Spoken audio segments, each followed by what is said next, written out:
Welcome to the program. Today, it's just you and me. No guests this week, no guests today. We are diligently working on getting our first guest booked for this program.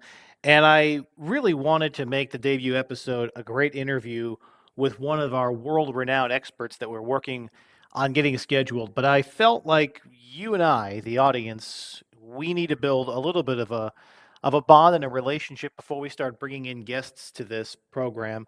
And so I wanted to give you a little flavor for how I think, what the things that I think about, and the things you can expect from this show going forward. And I do want this fundamentally to be an interactive community. More than anything else, I want to hear from you. And in order for me to hear from you, I need to put out some ideas, put out some thoughts, and get back from all of you your perceptions, your ideas, your thoughts. This is how we're going to get to know one another. If you haven't already, I encourage you to go back to episode 0, the pilot of this program, where I introduce myself and I share a little bit about my background, why I'm doing this show, what I hope to get out of it. So today, we're going to leap right into topic number 1. And it is President's Day week in 2023 here in the United States. And I welcome listeners from around the world listening to this program for the first time, perhaps. And I wanted to share some of my thoughts about the American presidency, what the office has become, how unwieldy it is, and the implications it has both here in the United States, but also around the world.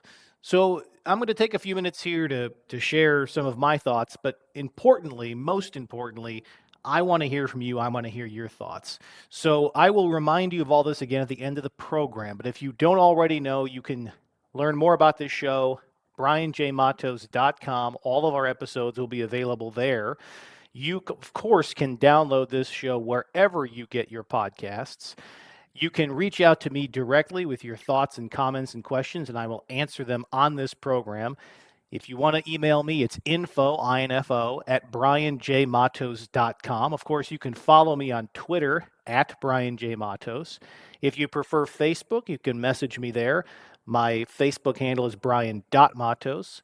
You can also find me on Instagram, Brian J. Matos, and on YouTube at the Brian J. Matos Podcast, at Brian J. Matos Podcast. Those are all the places that you can interact with me. Take your pick, take your choice. I will love to hear from you anywhere and everywhere. So let's get into the topic of the day, the American presidency, what it is, what it has become. There was an article, actually a TED Talk, a TED article several years ago, back in 2017, that I was researching as I was thinking about this topic from Jeremy Suri. And it was a fairly straightforward article about how unwieldy the presidency has become and some of the ideas that this particular author had for making it easier, for making it better to serve the American people, and frankly, given how important the United States is around the world, to serve the entire international community better. Let me make a couple of important points about the nature of the American presidency. It is very much by design not meant to be royalty. It's not meant to be a Caesar or a czar, as the Russians would call it. It's not meant to be an all-powerful emperor. It is a democratically elected office that has significant limitations placed upon it by the legislative branch of Congress here in the U.S. and the Supreme Court, the judicial and the legislative branches, which constrain the office of the presidency. It is also important to note that in the United States, the federal government itself is in many ways constrained by the Constitution about what it can and can't do, from the chief executives all the way down to cabinet officials and individual officers of the federal government. And we are fundamentally a nation of 50 states and several territories, each of whom has their own chief executive with important responsibilities at the state level that act sort of like mini presidents. But there are, of course, things like national security that they cannot handle on their own, or major national disasters that require a more unified multi-state response. Even interstate commerce, interstate travel requires a coordination that the governors in and of themselves may have a difficult time doing if it was just left up to them. So there are already limits on the presidency, and I don't know if everybody outside the U.S. or even inside the U.S. fully appreciates that the president is not an all-powerful, all-encompassing office. They already have institutional limits placed upon whoever is in that seat. But with that having been said, the responsibilities that any American president is burdened with are overwhelming for even the most qualified of all people in this country.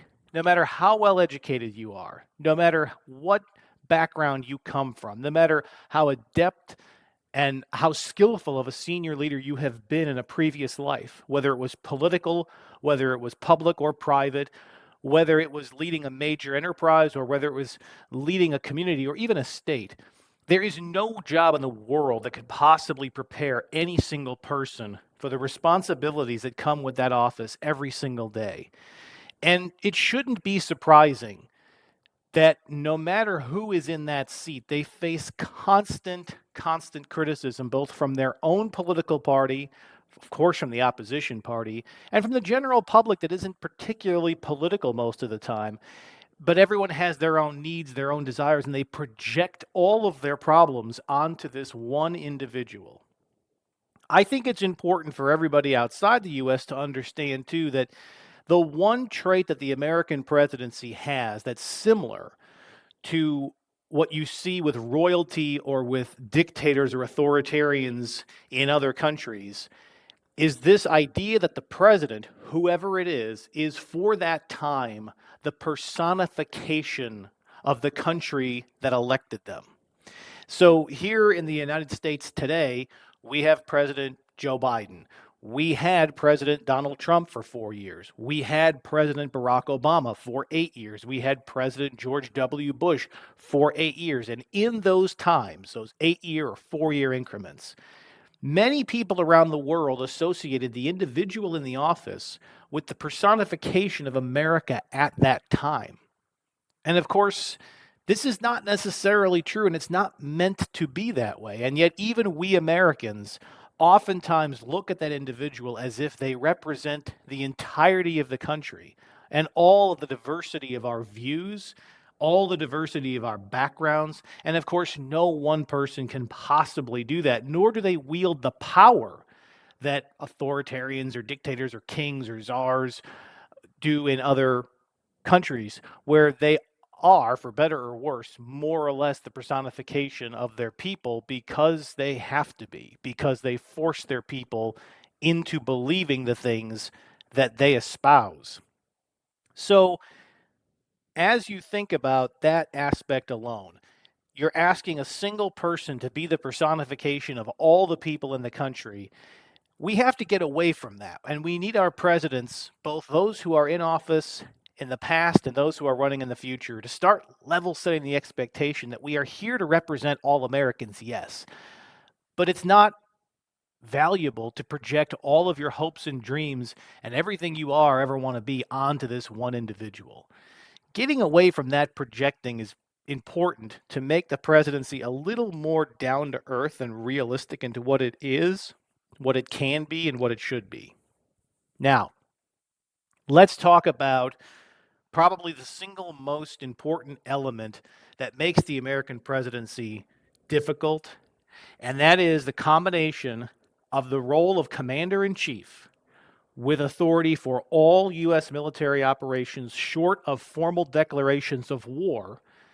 But let's be honest, in the U.S., Congress has largely abdicated their responsibilities in that regard. But constitutionally, the president should not be able to just send the military anywhere in the world without the authority of Congress. And because the president is the commander in chief, and because they are the head of state, they are responsible for America's foreign policy and its interactions with every other country in the world, from the largest to the smallest. And while there is an enormous State Department and diplomatic corps and international footprint of ambassadors and junior staffers and agencies, the fact that the American president is the most powerful world leader because they are commander in chief of the most powerful military in the world, and because they oversee the most important country in international affairs, because whatever America does, even if it's a hiccup, has huge implications for every other country, every other region, every alliance. We fund every major international organization, from the United Nations to NATO to the USAID program to the World Health Organization. The United States is the indispensable country in the world, which makes the American president uniquely important in international affairs.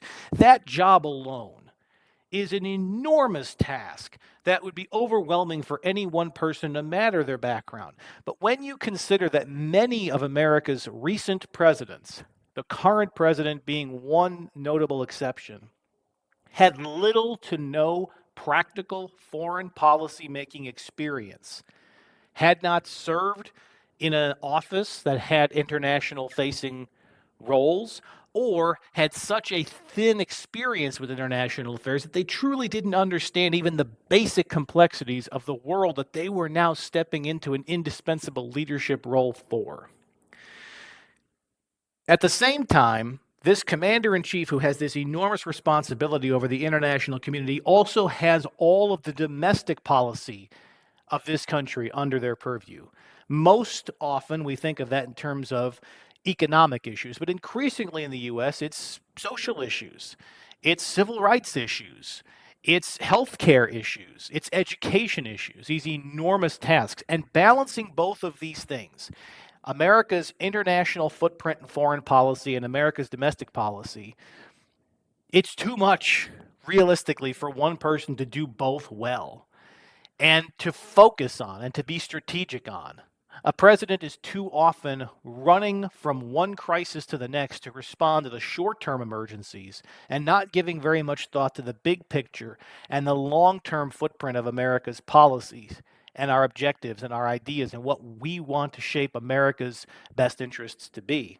This also leaves other countries in the world who have leaders who are more focused on one aspect or another of their country. It allows them to think longer term, and increasingly to think longer term without considering America's position on the assumption that America doesn't have one. Now, I would offer that when it comes to international affairs and domestic affairs, the U.S. is unique in that our powerhouse economy and our domestic policy that enables our position in the world as an economic leader is the very thing that makes us powerful on the international stage. If we didn't have the dynamic, robust, and explosive economy that we have, we wouldn't be able to project power around the world with both our culture and other soft power, of course, and our hard power, our military, our diplomatic corps, our funding structures, our ability to influence policy anywhere in the world. One predicates the other. And so, in that regard, the American presidency is valuable in some ways to have both of those things together, because if we were to struggle economically in a fundamental way, it may then result in a weakened America on the international stage, which some would argue has already occurred in recent decades. So, I'm curious what you all think in this audience. It is my view that the American presidency has become so unwieldy on these issues of international and domestic affairs. As given a great example right now, you look at how much time and attention that President Biden has to focus on an international issue like the war in Ukraine and the implications that that has for the NATO alliance, for Eastern Europe, for the rest of Europe, for the entire international community, these massive economic disruptions and food supply and fuel supply disruptions. This has international implications. It should be something that the American president is focused on. But if they're focused on that, are they taking their eye off the ball on other important economic issues?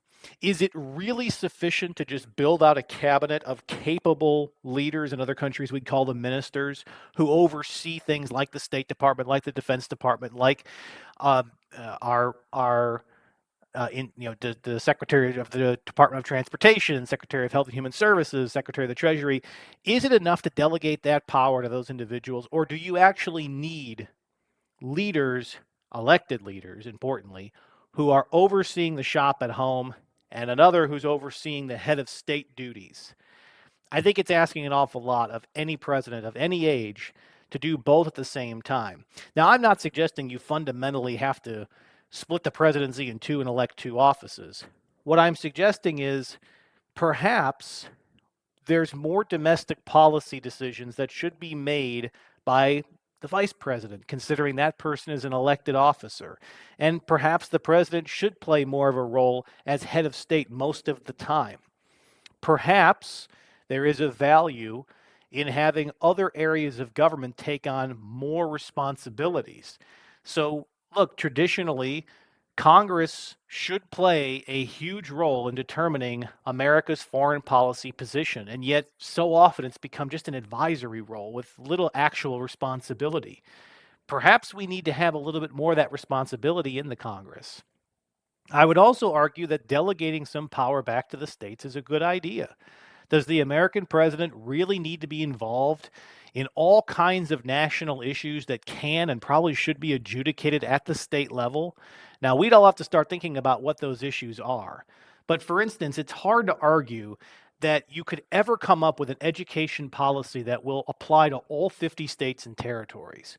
That while the federal government does need to have some hand in the general funding of our system, the idea that an education policy could possibly meet the needs of a New York public school system, as well as it meets the needs of a rural Wyoming school system, is laughable on the face of it.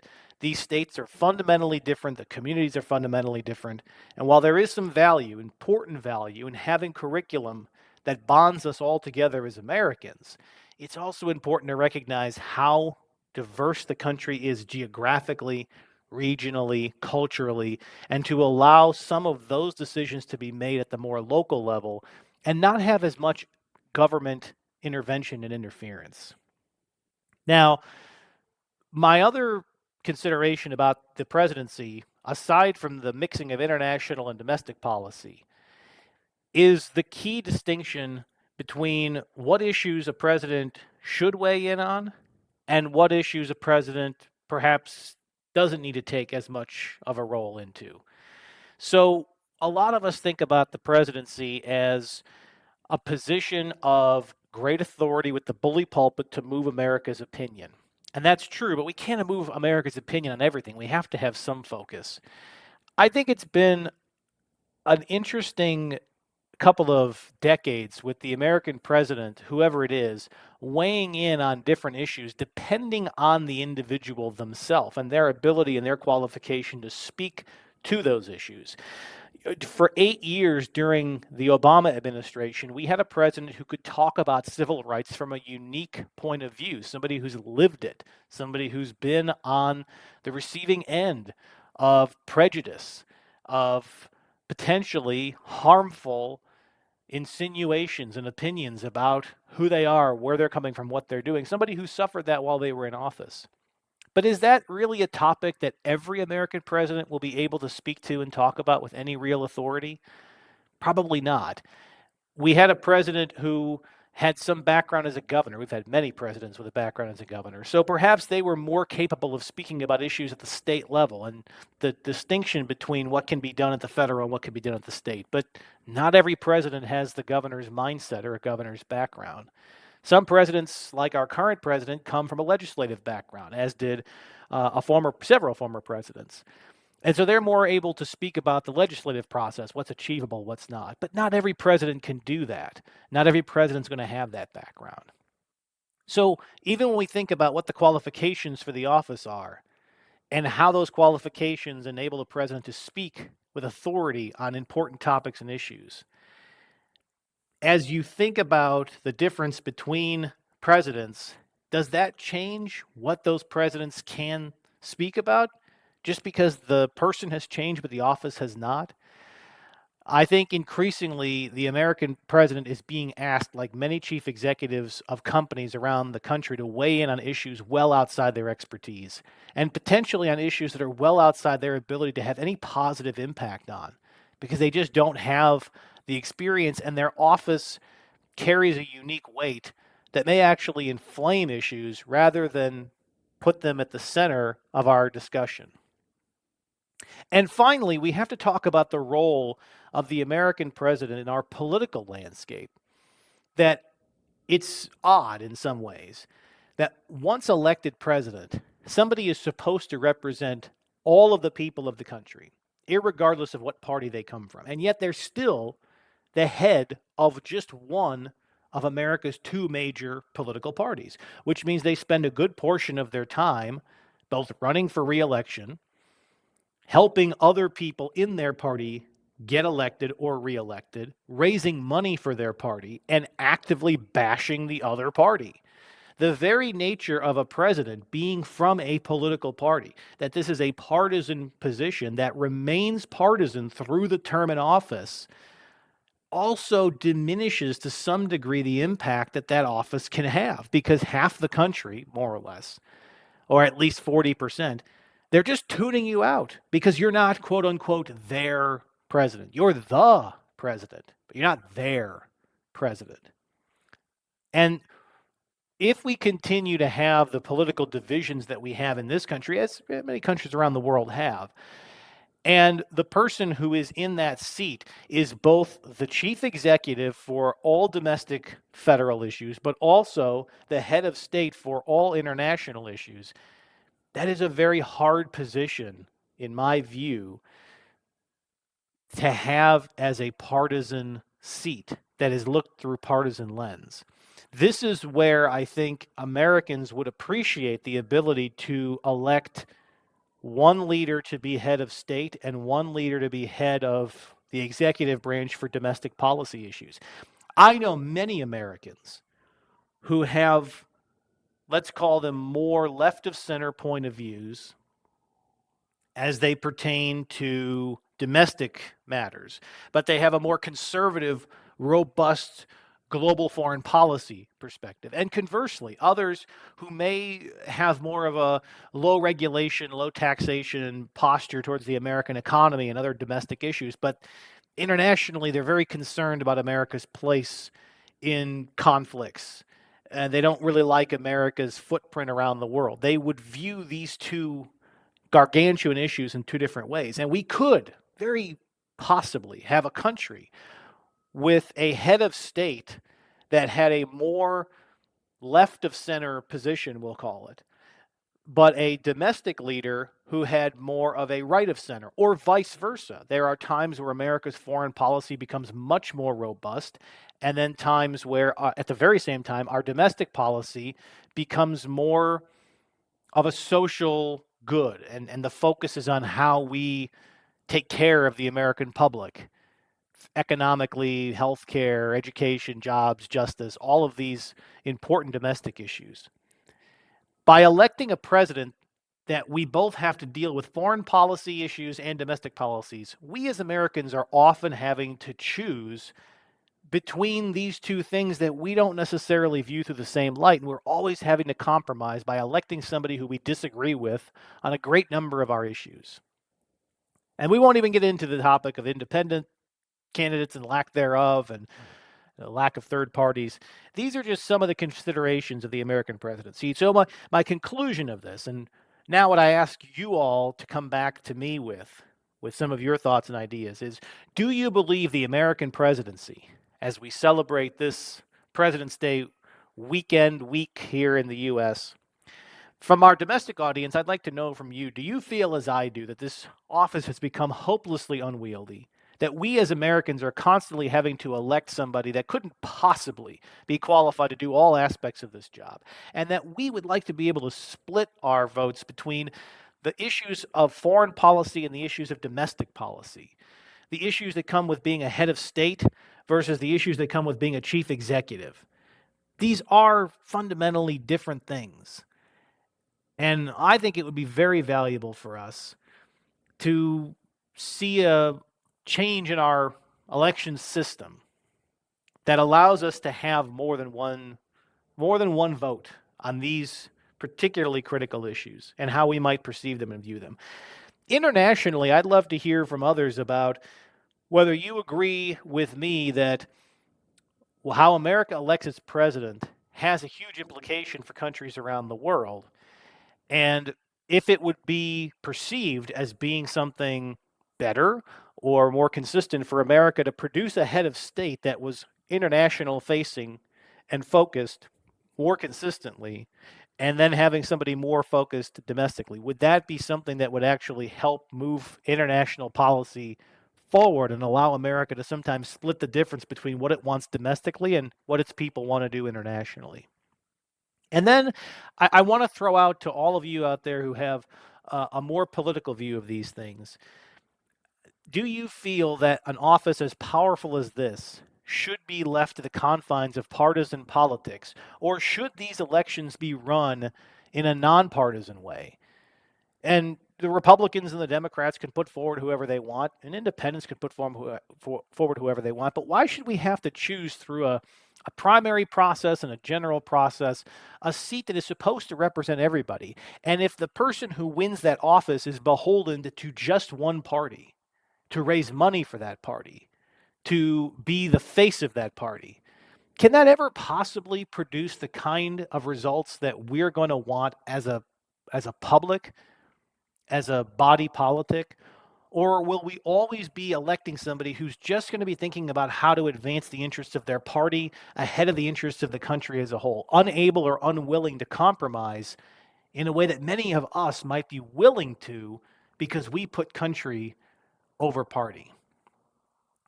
I hope I've given you all some things to think about today, and I want to hear back from you because this only works if I hear back from what you all think. So, one more time, if you'd like to email me your thoughts on the American presidency and what it is and what it can be and what it should be, info at brianjmatos.com. Tweet me. You can direct message me. You can send me a public tweet at Brian J. Matos. Find me on Facebook, brian.matos. If you're more of an Instagram user, Brian J. Matos on Instagram. I've had people send me messages through images. And then I intend to post this to YouTube at Brian J. Matos Podcast. You can leave a comment in that video. Reach out to me. I want to hear from you. Next week, we'll take some of those emails, some of those messages, some of those tweets. If you have any questions or clarifications, I'd be happy to deal with those. And then in the weeks to come, we're looking forward to booking some great guests. So stick with the podcast. Subscribe to us if you haven't already. Wherever you get your favorite podcasts, our show is available.